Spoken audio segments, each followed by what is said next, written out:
Researchers often use colored bowls filled with water and soap to survey bees. While the bowls are effective in capturing many bees and other insects, it provides little information on what plants bees are utilizing.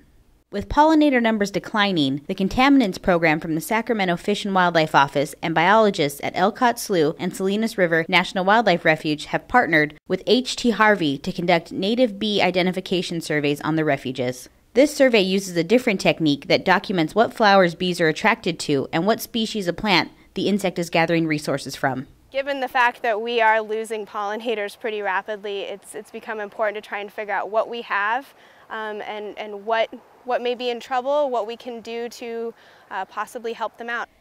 The bee identification survey started with funding from the Science Advisor Office of the Director of the U.S. Fish and Wildlife Service. Addressing the importance of native bees and pollinators, the Office of the Science Advisor gave each region funding to conduct surveys that will identify native bees on refuges. The Pacific Southwest Region survey identifies bees and the plants they are using. And what we were looking at is just doing a pilot study to census the pollinators, particularly the native pollinating bees that are on these two refuges. Instead of using normal trap methods, where we normally would put out colored dishes of soap water that would draw in bees, so a yellow dish might draw in bees that would like yellow flowers.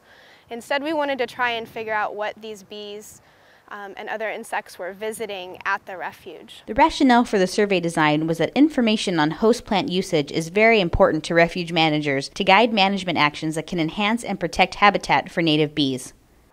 All the information that we get is used by the refuges to make all their decisions every little bit. So the survey is really important because we'll find what the bees are using, how they're using it, and what time of the season that they're using it. Well, the bees are incredibly important, as we all know, as pollinators. So everything that goes on here is based, starts with the plants. So all the management that we do is heavily affected by plants and how well they're doing. As pollinator communities continue to decline, and as little is known about the structure and resource use of pollinator communities, studies such as this that assess species diversity, species richness, and composition of native pollinator communities within national wildlife refuges are invaluable to refuge managers. Pollinators provide a really important environmental service for all of us, for free, essentially, unless you're hiring a beekeeper to come pollinate your crops. There's a lot of native bees and even just natural honeybee hives around where we get a lot of the pollination service for all of the vegetation in our natural habitats.